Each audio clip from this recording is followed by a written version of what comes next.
Let us go further into the unseen strength of agape when it's hardest, when you are betrayed by those you served most loyally, when you are abandoned mid-journey, when those who once stood beside you now speak with silence or contempt. Here, agape ceases to be a virtue of the ideal and becomes a furnace of purification. There is a dangerous misunderstanding that love should always feel good, but the Gospels show otherwise. Christ's greatest expression of love was not on a mountain surrounded by praise, but on a cross surrounded by mockery.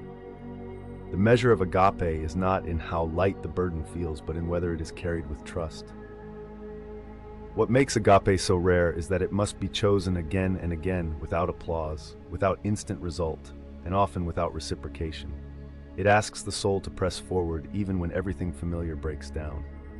To love in this way is not passive, it is revolutionary. It defies every impulse toward retaliation or withdrawal. It is the choice to hold fast to truth even when no one joins you. It's in these dark corridors that the heart learns its true shape. When love seems foolish to the world, when others tell you to give up, to harden, to strike back, agape holds the line. It says, I am not made of bitterness, I am made of eternity.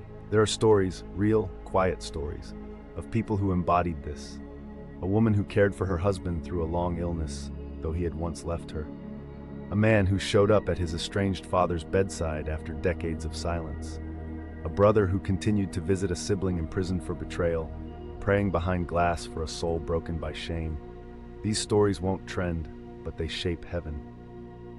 The world teaches us to self-protect, to elevate independence as the highest goal. But agape teaches us something older and truer, that love requires us to be vulnerable, to risk sorrow, and to still move forward without closing our hearts.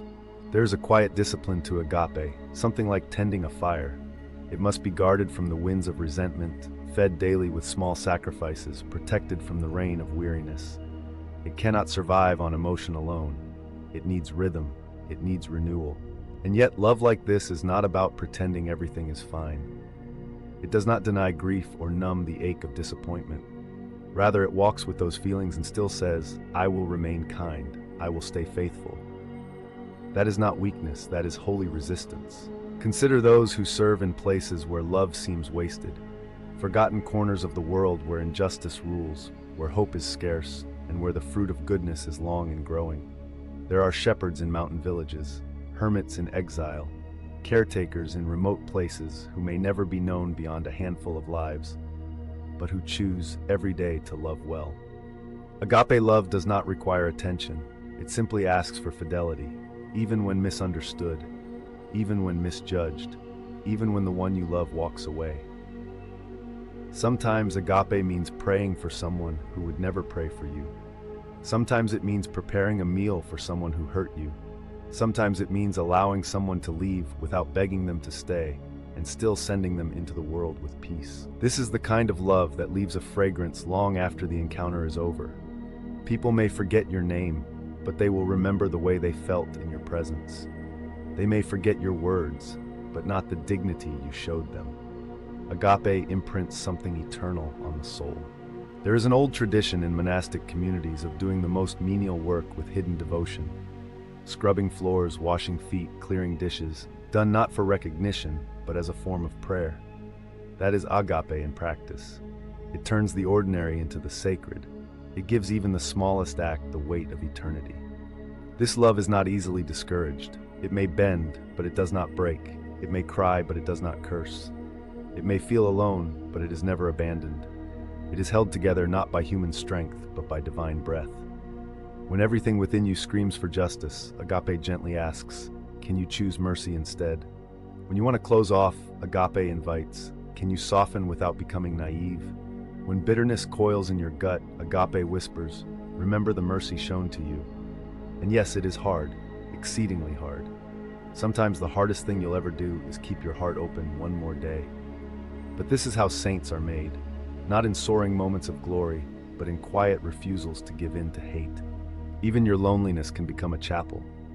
Even your rejection can become an altar. Even your hidden acts of kindness can become a liturgy.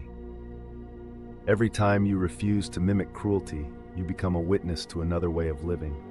Every time you choose to forgive when it would be easier to forget, you are echoing heaven. Agape is not born of ease. It is forged in the wilderness, watered by tears, and lifted up by grace. It will never be the popular path, but it will always be the one that leads to resurrection. In a world that is quick to abandon, quick to label, quick to wound, those who love deeply and consistently are not just rare, they are radiant. They are beacons. They are reminders that eternity is at work in the present moment. You may never see the results. The person you forgave may never change. The one you helped may never thank you. The one you stayed up all night praying for may never even know. But agape is not transaction, it is transformation. It changes you, it clears your vision, it aligns your will with the heart of God. So when you are tempted to believe that love has failed because you were left or ignored or dismissed, remember this: love never fails. It may look like loss, it may feel like emptiness, but it is doing something eternal, unseen, and unshakable. You are not foolish for loving this way. You are faithful. You are becoming. You are walking in the very steps of Christ, whose love did not waver, though it cost him everything. Let this love be your legacy. Let it speak through your choices, your silences, your perseverance. Let it be the one thing you guard most fiercely, not your pride, not your status, not your comfort, but your capacity to love without condition. And when it gets too heavy, let God carry you. Let him remind you that every unseen sacrifice, every withheld retaliation, every generous gesture, these are the seeds of the kingdom. Love, when it is hardest, is never wasted. It is the purest offering, the truest light, the surest way home.